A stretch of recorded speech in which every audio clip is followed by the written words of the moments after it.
আসসালামু আলাইকুম শেখ। আমি ওয়ালাইকুম আসসালাম বাংলাদেশ রহমতুল্লাহ। টাঙ্গাইল থেকে বলছি। বলেন প্রশ্ন। শেখ, যখন আমরা মানে যে কোনো ওয়াক্তে নামাজ পড়তে যাই তখন দুই দুই এক মিনিট বা আড়াই মিনিটের মতো সময় থাকে। তখন কি তাহিয়াতুল মসজিদে দুই রাকাত নামাজ না পড়েই বসতে পারবো, বা তখন তো এই অল্প সময় তো নামাজ পড়া একামত সম্ভব হয় না? একামত হতে যাচ্ছে। একামত হতে যাচ্ছে না না না, নাকি?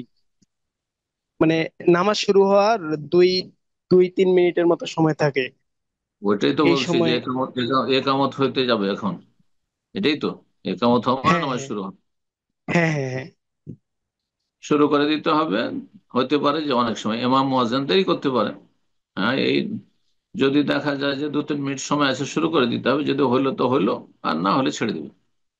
আর এমনিতে দাঁড়িয়ে থাকবেন, এই দাঁড়িয়ে থাকার কোনো দলিল প্রমাণ নেই হাদিসে যে যখন দেখছেন যে 2 মিনিট বাকি আছে তখন মসজিদে দাঁড়িয়ে থাকেন, বসছেনও না। আর তাহিয়াতুল মসজিদে পড়া শুরু করছেন না, দাঁড়িয়ে আছেন। আর দেখতেও খারাপ লাগছে এই দৃশ্য মসজিদে, না, এটা সুন্নাত না। তবে বেশি সময় নেই, হয়তো 1 মিনিট বা তার কম আছে, তখন শুরু করবেন না। এক এক মিনিট দাঁড়িয়ে থাকা যায়, কিন্তু 2 মিনিট 3 মিনিট দাঁড়িয়ে থাকবেন এরকম গোটা মসজিদ 10 জন লোক দাঁড়িয়ে থাকলে কত খারাপ লাগবে দেখতে দৃশ্য।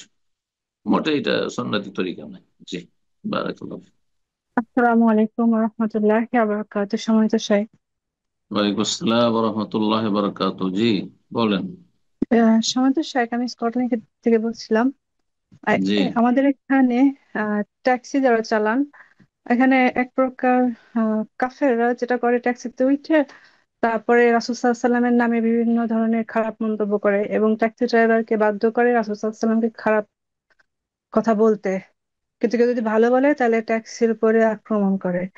তো এদেরকে কিভাবে প্রতিহত করবে, বিশেষ করে উম, মা আয়েশা রাদিয়াল্লাহু আনহার বিরুদ্ধে? যদি ট্যাক্সিতে ওঠার পরে জানতে পারে, তাহলে যদি কোনো ভালোভাবে নামিয়ে দেওয়া সম্ভব হয় নামিয়ে দেবে। আর ট্যাক্সিতে ওঠার আগেই ওই প্যাসেঞ্জার অসৎ লোক, নিকৃষ্ট অভিশপ্ত লোক ওঠার আগে যদি জানতে পারে, টের পায়, আবভাব দেখে যে এরা এই চরিত্রের, তাহলে উঠাবে না, জায়েজ নয়। পয়সার জন্য, পয়সার কোরবানি দিবে, কিন্তু মাল্লাহন অভিশপ্তদেরকে গাড়িতে উঠাবে না। জি। ফাত্তাকুল্লাহ মাস, যথাসাধ্য আল্লাহকে ভয় করার চেষ্টা করো। আল্লাহ হেফাজত করুক।